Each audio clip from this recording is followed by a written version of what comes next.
ರಾಜ್ ಟಿವಿಯ ವೀಕ್ಷಕರಿಗೆ ಸ್ವಾಗತ. ನಾನು ಹರಿನಾಥ್. ಸ್ನೇಹಿತರೆ, ನೀವೆಲ್ಲ ಜಿರಳೆಗಳು ಅಂತ ನಾನು ಹೇಳಿದರೆ ದೊಡ್ಡ ವಿಷಯ ಆಗ್ತಿರಲಿಲ್ಲ. ಆದರೆ ಸುಪ್ರೀಂ ಕೋರ್ಟ್ನ CJI, chief justice of India, ಮುಖ್ಯ ನ್ಯಾಯಾಧೀಶರು ದೇಶದ ನಿರುದ್ಯೋಗಿ ಯುವಕರೆಲ್ಲ ಜಿರಳೆಗಳ ರೀತಿ ಮಾಧ್ಯಮಗಳಲ್ಲಿ, ಸೋಷಿಯಲ್ ಮೀಡಿಯಾದಲ್ಲಿ ಸೇರಿಕೊಂಡು RTI ಕಾರ್ಯಕರ್ತರಾಗಿ, ಅಂದರೆ ರೈಟ್ ಟು ಇನ್ಫಾರ್ಮೇಷನ್ ಆ್ಯಕ್ಟ್ನ ಆಕ್ಟಿವಿಸ್ಟ್ಗಳಾಗಿ ವ್ಯವಸ್ಥೆ ಮೇಲೆ, ಎಲ್ಲರ ಮೇಲೆ ದಾಳಿ ಮಾಡ್ತಾರೆ ಅಂತ ಹೇಳಿದ್ದಾರೆ ಅಂತ ಎಲ್ಲ ಕಡೆ ವರದಿಯಾಗಿತ್ತು. ಅದನ್ನು ನೀವೆಲ್ಲರೂ ಕೂಡ ಕೇಳಿರ್ತೀರ. ಅದಕ್ಕೆ ಅವರು ನಾನು ಹಾಗೆ ಹೇಳಿಲ್ಲ, ನಕಲಿ ಪದವಿ ಪಡೆದವರ ಬಗ್ಗೆ ಹೇಳಿತ್ತು. ನನ್ನ ಹೇಳಿಕೆ ತಪ್ಪಾಗಿ ವರದಿ ಮಾಡಲಾಗಿದೆ ಅಂತಲೂ ಅವರು ಸ್ಪಷ್ಟನೆ ಕೊಟ್ಟಿದ್ರು. ಅಷ್ಟರಲ್ಲಿ ಅದಾಗಲೇ ಹೊಸ ಅಲೆ ಎದ್ದುಬಿಟ್ಟಿತ್ತು. ಕೇವಲ ಸೋಷಿಯಲ್ ಮೀಡಿಯಾದಲ್ಲಿ ಕಾಕ್ರೋಚ್ ಜನತಾ ಪಾರ್ಟಿ ಅಂತ ಹೊಸ ಪಾರ್ಟಿಗೆ ಜನ್ಮ ಸಿಕ್ಕಿತ್ತು. ಇದರ ಹೆಸರು ನೋಡಿದ್ರೇನೆ ಭಾರತೀಯ ಜನತಾ ಪಾರ್ಟಿಯ ಹೆಸರಿಗೆ ಟಾಂಗ್ ಕೊಡುವ ರೀತಿಯಲ್ಲಿದೆ. ದೇಶದಲ್ಲಿರುವ ಯುವಕರು ರೊಚ್ಚಿಗೆದ್ರೆ ಯಾವ ಹಂತಕ್ಕೆ ಹೋಗ್ತಾರೆ ಅನ್ನೋದನ್ನ ಸಾಬೀತು ಮಾಡಲು ಈ ಹೊಸ ಅಭಿಯಾನ ಶುರುವಾಗಿ ಆಲ್ರೆಡಿ 6 ದಿನಗಳು ಕಳೆದಿವೆ. ಆಗಲೇ ದಶಕಗಳಿಂದ ದರ್ಬಾರ್ ನಡೆಸಿದ್ದ ಬಿಜೆಪಿ ಕಾಂಗ್ರೆಸ್ನ ಹಿಂದಿಕ್ಕಿದೆ.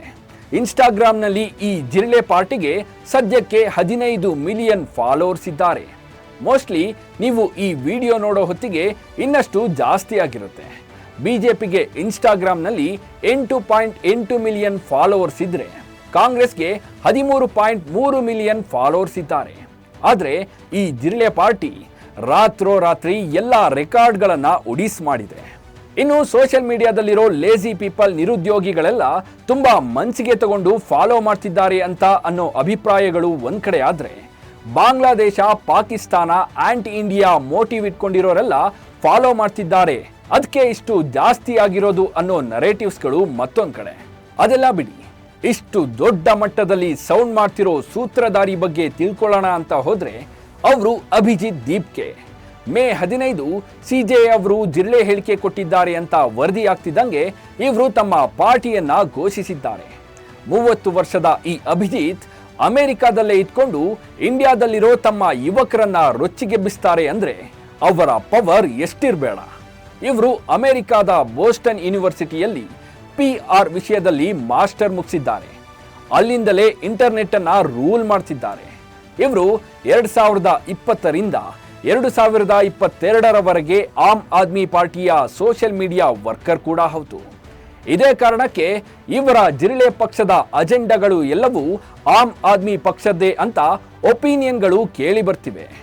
2020ರ ದೆಹಲಿ ಎಲೆಕ್ಷನ್ನಲ್ಲಿ ಕೇಜ್ರಿವಾಲ್ ಸರ್ಕಾರ ಅಧಿಕಾರಕ್ಕೆ ಬರಲು ಇವರ ವಿಭಿನ್ನ ಪ್ರಚಾರ ತಂತ್ರವೇ ಕಾರಣ ಅಂತಲೂ ವಿಶ್ಲೇಷಣೆ ಆಗ್ತಿವೆ.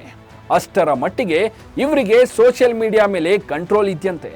ಕೇವಲ 6 ದಿನಗಳಲ್ಲಿ 1 ಲಕ್ಷಕ್ಕೂ ಹೆಚ್ಚು ಜನ ಇವರ ಪಾರ್ಟಿನ ರಿಜಿಸ್ಟರ್ ಮಾಡ್ಕೊಂಡಿದ್ದಾರೆ. ಸಾಮಾನ್ಯ ಜನ ಬಿಡಿ, ದೊಡ್ಡ ದೊಡ್ಡ ರಾಜಕಾರಣಿಗಳೇ ಬಹಿರಂಗವಾಗಿ ಇವರಿಗೆ ಸಪೋರ್ಟ್ ಮಾಡ್ತಿದ್ದಾರೆ. ನಮ್ಮ ಕನ್ನಡದ ಕೆಲವೊಂದಿಷ್ಟು ಇನ್ಫ್ಲೂಯೆನ್ಸರ್ಸ್ ಕೂಡ ಜಾಯಿನ್ ಆಗಿ ಎಲ್ರಿಗೂ ಇನ್ಸ್ಪೈರ್ ಮಾಡ್ತಿದ್ದಾರೆ. ಆದರೆ ರಾಜಕೀಯವೇ ಬೇರೆ, ಸೋಷಿಯಲ್ ಮೀಡಿಯಾನೇ ಬೇರೆ. ಇಂಥವೆಲ್ಲ ಎಷ್ಟು ನೋಡಿಲ್ಲ ನಾವು ಅಂತ ಆಡಳಿತ ಪಕ್ಷ BJP ನಂಬಿಕಸ್ಥರ ವಾದ. ಜೊತೆಗೆ ಇವರು ಪ್ರಣಾಳಿಕೆಯ ಭರವಸೆಗಳು ಕೂಡ ChatGPTಯಲ್ಲಿ ತೆಗೆದಿರೋದು, ಅದರಲ್ಲೇ ಎಷ್ಟೊಂದು ಮಿಸ್ಟೇಕ್ಸ್ಗಳಿವೆ ಅಂತ ಜಿರಳೆ ಪಕ್ಷವನ್ನ ಖಂಡಿಸ್ತಿದ್ದಾರೆ.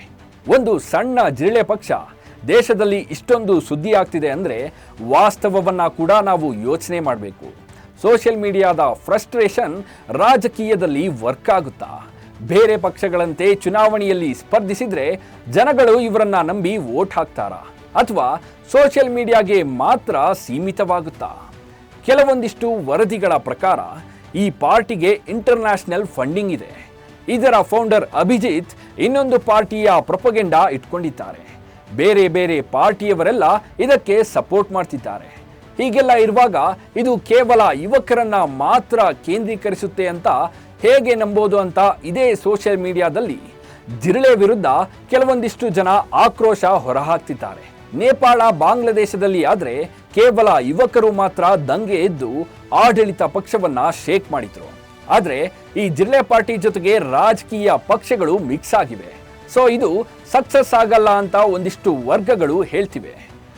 ಒಂದಂತೂ ಸತ್ಯ, ಕಾಕ್ರೋಚ್ ಜನತಾ ಪಾರ್ಟಿ ಕೇಂದ್ರ ಸರ್ಕಾರದ ವಿರುದ್ಧ ಹೋರಾಡಿ ಸಕ್ಸಸ್ ಆಗುತ್ತೋ ಇಲ್ವೋ, ಆದರೆ ನಾವೆಲ್ಲರೂ ಛೀ ವ್ಯಾ ಅಂತಿದ್ದ ನಮ್ಮ ಜಿರಳೆಗೆ ಮಾತ್ರ ಸಖತ್ ಹೈಪ್ ಸಿಕ್ಕಿದೆ, ಫುಲ್ ಹವಾ ಕ್ರಿಯೇಟ್ ಮಾಡಿದೆ. ನೀವು ಈ ಜಿರಳೆ ಪಾರ್ಟಿಗೆ ಸೇರ್ಕೊಳ್ತೀರಾ ಅಥವಾ ನಿಮ್ಮದೇ ಪಾರ್ಟಿ ಕಟ್ತೀರಾ ಅನ್ನೋದನ್ನ ಕಮೆಂಟ್ಸ್ ಮೂಲಕ ತಿಳಿಸಿ. ಬಾಯ್.